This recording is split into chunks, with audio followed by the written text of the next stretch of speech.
안녕하세요. 오늘은 8월 2일입니다. 직장인들을 위해서 현실적으로 재테크를 어떻게 접근하면 좋을지를 방송하는 직장 현실 재테크 방송입니다. 8월 2일 오늘 방송 시작하겠습니다. 대미 관세 협상이 종료되었습니다. 정부 세제 개편안이 약간 충격적으로 받아들여지고 있는 상황이고요. 자동차, 방산, 조선에 대해서 그리고 남북 경협주 전망에 대해서 주말이네요. 시간도 많고 주저리 한번 알아보는 시간을 갖도록 하겠습니다. 8월 1일 코스피 선물, 코스닥 선물 150, 3에서 약 4% 정도로 다른 나라들보다 우리나라 시장이 상당히 안 좋은 모습으로 하락하는 모습을 보였는데요. 그게 왜 그럴까? 한번 직장인 나름의 해석을 한번 해보도록 하겠습니다. 한미 관세 협상이 자동차 산업에 그러면 어떤 영향을 미칠 것인가? 자동차 관세가 25%에서 15%로 협상이 된 것으로 보이죠. 그런데 기존에는 FTA로 무관세, 자동차 수출이 가능했는데 이제는 15% 관세가 적용이 된다. 일본하고 EU하고 동등한 상황이 되었는데요. 기존에 봤던 일본, EU와의 관세 차이가 이제는 제로가 되었다. 즉 기존 대비 불리한 게임에 진입을 하게 되었다 라고 시장이 판단하고 있는 것 같습니다. 그렇게 되면 이 차이를 극복하기 위해서 미국의 새로운 자동차 공급망을 구축을 해야 돼요. 부품사들, 그리고 철강 관련 자동차 생산 기반에 대한 모든 협력사들, 그리고 생산 기반들, 그리고 부품 조달에 대한 방침들에 대해서 전체적으로 재고려를 해야 되는 상황인데요. 이 부분이 당분간은 자동차 산업이 약간 불안정해지는 거 아니냐, 경쟁력이 떨어지는 거 아니냐라고 하는 우려가 시장 지배적인 판단인 것 같습니다.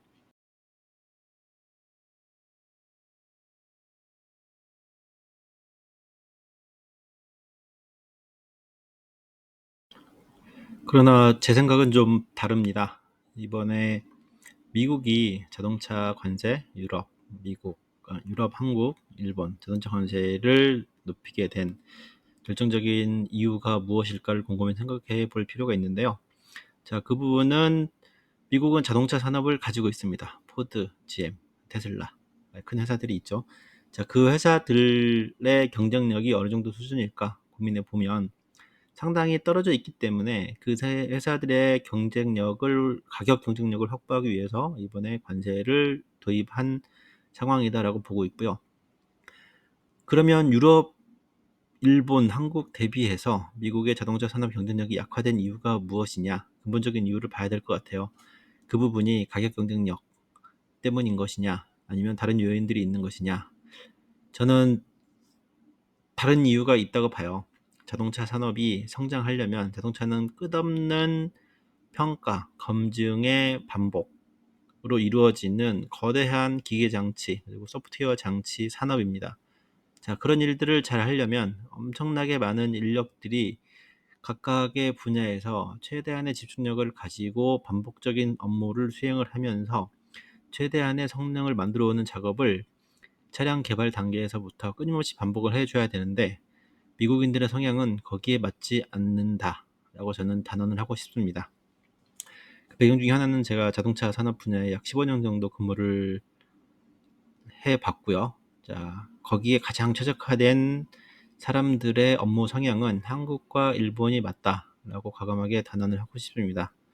그러면 미국이 악화된 자동차 산업 경쟁력을 끌어올리기 위해서 관세 협상을 통해서 다른 나라에서 생산된 그 가격을 올리는 이 관세 협상을 진행을 했는데, 보호무역주의로 회귀를 하는 것이죠. 글로벌 리더라고 하는 미국이 이런 정책을 통해서 자국 산업을 경쟁력을 확보를 하려고 하는데 이게 과연 잘 될까요? 저는 결국은 실패할 것으로 봅니다. 그러면 단기적으로 봤을 때는 한국 자동차 산업의 경쟁력이 약화되겠지만 이번에 관세 협상이 이야기하는 근본적인 이유는 미국의 자동차 산업이 어마어마하게 기반이 약화돼 있다. 그리고 조만간에 무너질 수도 있다. 그렇기 때문에 지금 미국과 경쟁하고 있는 다른 나라들의 가격 경쟁력을 낮추기 위해서 관세 협상의 자동차 품목을 약 15% 정도로 상향을 시킨 것이다 라고 판단을 하고 있습니다. 결국은 미국의 자동차 산업은 무너질 것이고요. 자, 거기에 수혜는 아시아권에 있는 나라들, 그다음에 유럽에 있는 일부 기업들이 볼 거다라고 생각을 하고 있습니다. 자동차 산업은 당분간은 조정이겠지만 장기적 관점에서는 저는 긍정적이다라고 판단을 하고 싶어요. 다음으로 정부 세제 개편안에 대해서 한번 짚고 넘어가 보도록 하시죠. 이번에 주식시장에서 바라보는 정부 세제 개편안은 증세 폭탄이다, 증시 계엄령 수준이다 라는 부정적인 전망이 상당히 많이 있는데요. 맞습니다. 예상보다 상당히 높은 세율이 적용이 된 것으로 보이고요. 결국은 이 근본적인 원인이 지금 나라 곳간이 텅텅 비었다. 곳간이 비었기 때문에 곳간을 무엇으로 채울 것인가가 이번에 세제 개편안에 반영이 됐다라고 보시고요. 자, 그러면 빈 곳간을 왜 채워야 하느냐? 결국은 나라의 경쟁을 위해서 미래 산업 비전을 세우고 그 분야에 집중 투자를 해야 되는데 투자할 돈이 없다. 자, 그러면 투자할 돈을 끌어모으자. 일단은 곳간을 채워두고 시작을 해보자 라고 저는 해석을 하고 있고요. 결국은 정부에서 집중적으로 투자를 하기로 마음먹은 분야는 다음에 핵심 전략 종목으로 선정이 될 것이고 집중 투자가 이루어질 것이고 글로벌 경쟁력이 강화가 될 것이다. 그러면 해당 종목군 중에서도 혜택을 받는 종목, 실적을 보이고 있는 종목, 성장이 눈에 보이는 종목들은 폭발적인 주식의 가격의 폭등이 일어날 수도 있을 것이다 라고 저는 긍정적으로 보고 있습니다. 다음은 대미 관세 협상 종료로 수혜를 보는 종목들 한번 알아볼게요. 일단은 조선업에 대해서 1,500억 달러 규모 약 150조, 그래서 200조 정도 되겠죠. 한미 조선 협력 펀드를 만든다라고 했는데요. 결국은 이 부분이 무엇을 의미하는지, 자, 미국은 기관 산업이 무너졌습니다. 자동차 산업도 무너지고 있고요. 자, 조선 배를 만드는 산업도 지금 무너져 있는 상황입니다. 자, 그런데 여기에서 알 수 있는 부분이, 자, 미국은 핵 강국이죠. 군사력도 강국이고요. 그런데 2차 세전 때 일본의 핵을 사용한 이후에 전 세계적으로 전쟁으로 핵이 사용이 된 적은 없습니다. 근본적으로 국방은 핵이 아닌 재래식 무기로 전쟁을 한다라는 것은 계속 이어질 수밖에 없는 현실이고요. 그러면 전 세계에서 모든 나라들이 방위력 증강을 위해서 재래식 무기들을 계속 보강을 할 텐데, 그 분야에 특화되어 있는 나라가 어디다? 우리나라이다. 그 중에 특히 미국이 이번에 집중하고 있는 곳은 각종 함선들 그리고 함정들을 검조하는 데 있어서 자국의 기술이 없으니 한국이 도와달라라고 해서 한국의 방산, 조선 업체들은 지속적으로 성장이 될 수도 있다. 지금 많이 올라와 있는 상황이고요. 특히 방산은 최근 4년 이상 상승하고 있는 상황이고 조선도 약 1년 전부터 상승하고 있는 상황입니다. 이 부분 저는 계속 유효하다라고 보고 있고요. 방산, 조선 관련주들은 지속 상장으로 일단은 예상을 하고 있는 상황입니다. 추가적으로 살짝 곁들이자면 소프트웨어 같은 경우는 관세 대상이 아니죠.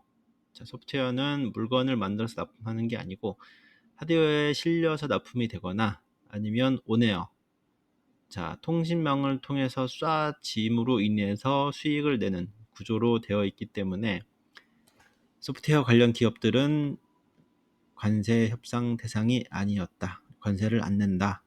즉 그런 종목들이 역으로 수혜를 볼 수도 있다라는 점 한번 짚고 넘어가겠습니다. 다음 반도체 한번 알아볼게요. 이번 반도체는 이번 협상 대상 섹터가 아니었죠. 아닌 이유는 무엇일까요? 모든 산업에, 첨단 산업에 쌀이라고 합니다. 없어서는 안 될 게 무엇이다? 반도체. 그럼 반도체는 이번에 협상에서 제외되었습니다. 왜 제외되었을까요? 미국은 근본적으로 삼성이나 하이닉스가 가지고 있는 반도체를 하드웨어를 만들 수가 없습니다.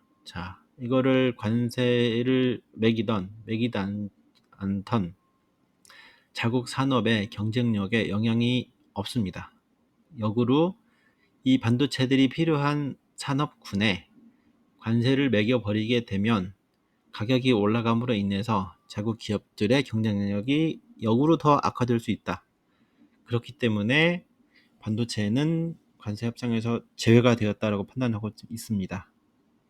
거꾸로 이번에 협상의 제외 종목으로 상승할 수 있는 모멘텀이 저는 확보될 수 있다라고 판단을 하고 있습니다. 자, 그러면 당분간은 피해야 될 종목군은 뭐가 있을까요? 자, 관세 협상에 포함되는 종목이 되겠죠. 자, 제철, 제강, 그리고 자동차 부품주들은 당분간은 조정을 피할 수 없다. 하지만 장기적으로 봤을 때는 나쁘지는 않다라고 보고 있습니다. 참고 부탁드릴게요. 자, 현대차 차트를 한번 보겠습니다. 자, 최근 이틀 동안 큰 폭의 낙폭을 보이고 있는데요. 자, 장기 이평선이 우하향하는 가운데 상승으로 턴하는 모습을 비춰주다가 이번 관세 협상으로 거래량 증가하면서 하락하는 모습을 보이고 있는데요. 자, 이게 진정한 하락으로 접어드는 국면일지 아니면 잠시 숨고르기, 자, 이번 관세 협상의 피해주로 보이는 듯 하면서 눌림목을 주고 가는 그런 국면이 될지 유심 있게 지켜볼 상황 필요가 있을 것 같고요. 저는 그렇게 부정적으로만 보지는 않는다라는 말씀을 일단 먼저 드리겠습니다. 그럼 금융주 한번 체크해 보도록 하겠습니다. 제2 금융지주 차트이고요. 급하게 상승하는 구간이 있었는데 이 부분은 배당금 확대, 세제 개편으로 배당을 줘도 세금을 많이 안 낸다라는 기대감으로 상승을 하다가 세제 개편안이 발표가 됐고요. 그 영향으로 하락하는 모습을 보인다라고 보고 있는데 결국은 어느 정도 선에서 접점이 이루어질 것으로 보입니다만 저는 부정적으로 보고 있고요. 당분간은 좀 더 하락한 다음에 적정선이 만들어지지 않을까라고 보고 있습니다. 이번에 세제 개편안에 대한 신망 매물이 좀 더 나올 거다라고 판단을 하고 있으니까 금융주 보시는 분들 제 의견 참고 부탁드리겠습니다. 자, 코스피 코스닥 약 4% 정도 가까이 하락하는 상황에서도 상승하는 종목군이 있었죠. 남북 경협 관련주. 자, 장기 10년 동안 조정했었고 이제 상승 기지개를 켜는 상황에 트럼프와 만난다. 자, 그러면 트럼프와 만나서 주 의제는 무엇일까? 기존에 논의됐던 의제 플러스 북한과 관계를 어떻게 가져갈 것인가? 중국 견제를 위해서 잘 가져가게 될 수밖에 없다. 저는 눈에 보이는 상황이라고 판단을 합니다. 결국은 지난 목요일 금요일 시장 상황을 통해서 볼 수 있듯이 오히려 더 견조한 흐름을 보이고 있고요. 자, 이 흐름은 당분간 계속 유지될 것이다 라고 저는 생각을 하고 있습니다. 마무리할게요. 대미 관세 협상이 종료되는 형국으로 가고 있고 정부 세제 개편안이 기대치에 못 미치는 상황인데 전체적으로 저는 자동차는 당분간 하락하다가 어느 정도 조정을 거친 다음에 재상승을 할 것이다라고 보고 있고요. 방산조선은 지금 상당히 오랜 기간 동안 상승하고 있는데 계속 상승 모멘텀 유지되고 있다. 금융증권은 기대치 대비해서 미미한 정부 세제 개편안 때문에 조금 더 조정이 이루어질 가능성이 높다라고 보고 있습니다. 그리고 반도체는 우리나라를 따라올 데가 없죠. 계속 맑을 것이다. 남북 경협주 앞으로 어마어마한 상승이 이루어질 것으로 예상을 한다. 이상 오늘 전체적으로 주식시장에 대해서 제가 증권 전문가는 아니지만 제가 한 20년 이상 주식 투자를 해오는 상황에서요. 간단하게 저의 소회를 한번 여러분들에게 말씀을 드렸습니다. 참고 부탁드리고요. 모든 주식 투자는 본인이 지는 겁니다. 올라간다, 내려간다. 이거를 투자해라. 언제 진입하고 언제 이탈 손절해라. 라고 하는 누구의 말도 드릴 필요가 없습니다. 본인이 판단해서 본인이 책임지는 모든 사람들이 공정한 저는 시장이라고 보고 있고요. 여기에서 살아남으려면 저희는 빠짐없이 노력하고 공부하고 자 마인드 컨트롤 해 가면서 자 좋은 종목 찾아서 분할 매매 단 시장 상황이 변하는 경우에는 자 그때 가서 이탈을 할지 말지 자 고민을 해보고 결정을 하면서 서서히 자산 증식에 도움이 되는 방향으로 노력해 가보자 라는 마인드로 접근을 하고 있습니다. 자, 제 방송 아직 뭐 초보 수준이고요. 그래도 좋았다라고 생각이 되시면 구독, 좋아요 한 번씩 부탁드리겠습니다. 자, 그러면 주식이 아니죠. 주말 잘 보내시고요. 자, 주식보다 중요한 건 가족이고요. 가족들 중요하고 나의 건강 중요합니다. 주말에 밖에도 좀 나가시고 덥지만 운동도 하시고 즐거운 생활 하시기 바랍니다. 자, 그럼 오늘 방송 마치겠습니다. 감사합니다.